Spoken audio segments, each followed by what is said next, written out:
Matapos ang pananalasa ng Bagyong Tino, agad umagapay ang pambansang pulisya sa iba't ibang bahagi ng Madredejos, Cebu upang magsagawa ng clearing operations. Magbabalita riyan si Patrolwoman Nikia Cañedo. Responde ang mga tauhan ng Madredejos Municipal Police Station, Cebu Police Provincial Office sa isinagawang clearing operation sa iba't ibang bahagi ng Madredejos, Cebu noong Nobyembre 4 taong kasalukuyan matapos ang pananalasa ng Bagyong Tino.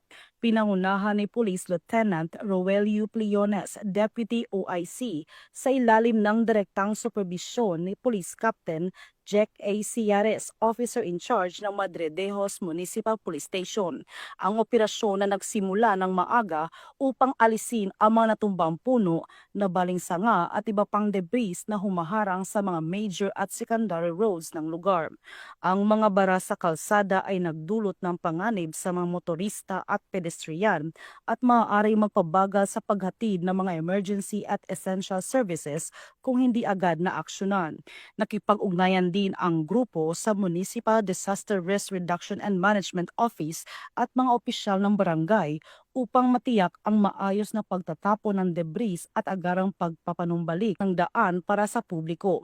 Bahagi ito ng disaster response at public safety efforts ng Madredejos Municipal Police Station na nagbibigay diin sa kahalagaan ng maagap na aksyon, pagtutulungan at serbisyo sa mamamayan lalo na sa panahon ng kalamidad. Mula dito sa Cebu Police Provincial Office, ako yung Police News Network Correspondent, Patrolwoman Nikia Cañedo, alagad ng batas, tagataguyod ng balitang pulis.